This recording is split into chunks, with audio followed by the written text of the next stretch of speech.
आज का हमारा टॉपिक है एजुकेशनल रिसर्च।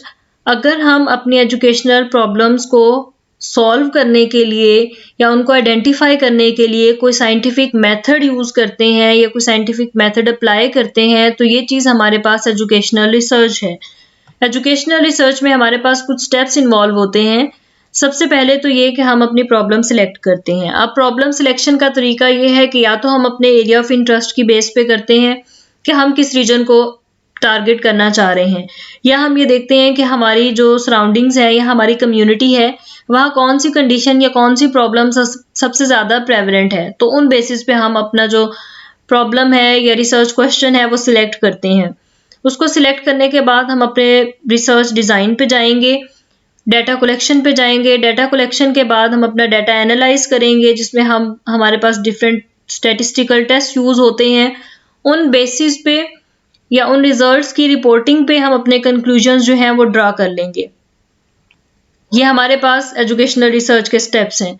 एजुकेशनल रिसर्च जब हम कंडक्ट कर रहे होते हैं तो उसमें हमें कुछ डिफ़िकल्टीज जो हैं वो फेस करनी पड़ती हैं या कुछ चैलेंजेस आते हैं। सबसे पहले तो ये कि इसमें ह्यूमन बीइंग्स इन्वॉल्व हैं और ह्यूमन बीइंग्स के साथ डिफरेंट कॉम्प्लेक्सिटीज़ जो हैं वो एसोसिएट हैं। अब वो क्या कॉम्प्लेक्सिटीज़ हो सकती हैं? हो सकता है कि एक ह्यूमन बीइंग जिसपे हम एक कंडीशन देख रहे हैं वो एट द सेम टाइम किसी और कंडीशन से भी सफ़र कर रहा हो, जिसकी वजह से हमें हमारे रिजल्ट्स ना मिलें। हो सकता है कि वो वॉलंटियर ना हो पार्टिसिपेट करने के लिए, हो सकता है कि वो कंसेंट फॉर्म ना प्रोवाइड करे। तो ये सारी चीज़ें हमारे पास आ सकती हैं या हमें फेस करनी पड़ सकती हैं। इसके अलावा जो डिफ़िकल्टी हमें आती है वो ये कि हमारी जो स्पेसिफिक स्टडीज़ हैं हम उनके रिजल्ट्स को जनरलाइज़ नहीं कर सकते, क्योंकि हो सकता है जो एक स्टडी या जो एक रिजल्ट हमें किसी एक ह्यूमन बीइंग पे बहुत अच्छा मिला है, तो वो इंटरवेंशन दूसरे ह्यूमन बीइंग पे हमें रिजल्ट उस तरह से ना दे, तो हम अपनी स्टडीज़ के रिजल्ट को जनरलाइज़ नहीं कर सकते हैं। ये डिफ़िकल्टी हमें फेस करनी पड़ती है। इसके अलावा हमारे पास जो एजुकेशनल सेटिंग्स हैं वो लिमिटेड हो जाती हैं, वो हमें लिमिटेड क्लिनिकल एरिया प्रोवाइड करती हैं, जिसकी वजह से हम एजुकेशनल रिसर्च नहीं परफॉर्म कर सकते। इसके अलावा हमें एक जो मेजर प्रॉब्लम फेस करनी पड़ती है वो ये कि बहुत सारी वेरिएबल्स ऐसी हैं जिन्हें हमें इनडायरेक्ट मेजरमेंट्स के थ्रू स्टडी करना पड़ता है, जो कि चैलेंजिंग है। जैसे फॉर एग्जांपल अगर हमने किसी का इंटेलिजेंस लेवल मेजर करना है तो हम उसको डायरेक्ट नहीं कर सकेंगे। हम उसके लिए कोई टेस्ट यूज़ करेंगे, कॉग्निटिव असेसमेंट करेंगे या कोई क्वेश्चनेयर वगैरह उसको देंगे।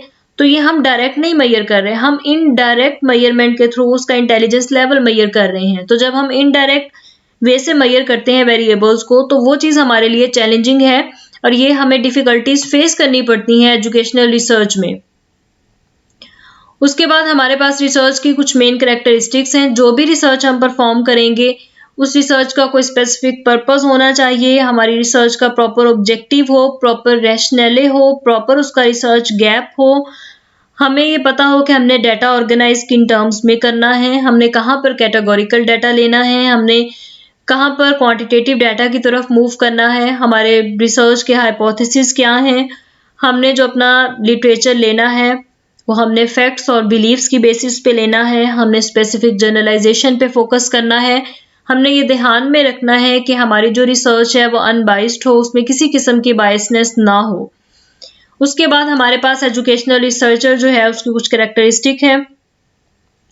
एक तो एजुकेशनल जो रिसर्च हम प्रोवाइड कर रहे होते हैं वो एक मल्टीडिसिप्लिनरी अप्रोच है, ये उसकी स्पेसिफिक कैरेक्टरिस्टिक है। दूसरा ये कि इसमें जो एजुकेशनल रिसर्चर है वो एक डिस्क्रिप्टिव, एक्सप्लेनेटिव या इंटरप्रिटेशन मेथड जो है वो यूज़ करता है एक, और अपनी रिसर्च को डिडक्टिव पैटर्न में लेकर चलता है। ये हमारे पास इसकी कैरेक्टरिस्टिक है। इसके अलावा हमारे पास ये है कि अगर हम थ्योरेटिकल डाटा कब से इकट्ठा कर रहे हैं और अब हमें उसका प्रैक्टिकल रिक्वायर्ड है, तो इस गैप को फिल करने के लिए एजुकेशनल रिसर्च की जाती है। इसके अलावा हमारे पास जो है ये डायरेक्टली हमारी स्कूल प्रॉब्लम्स के साथ एसोसिएटेड होती है, जिसमें हमारी क्लास की ऑर्गेनाइजेशन है, टीचर स्टूडेंट रिलेशनशिप है, कम्युनिटी इंटरेक्शन है या टीचिंग टेक्निक्स हैं।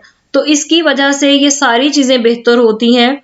अब जब ये सारी चीज़ें बेहतर होंगी तो एजुकेशनल जो रिसर्चर होगा उसको क्या फ़ायदा मिलेगा?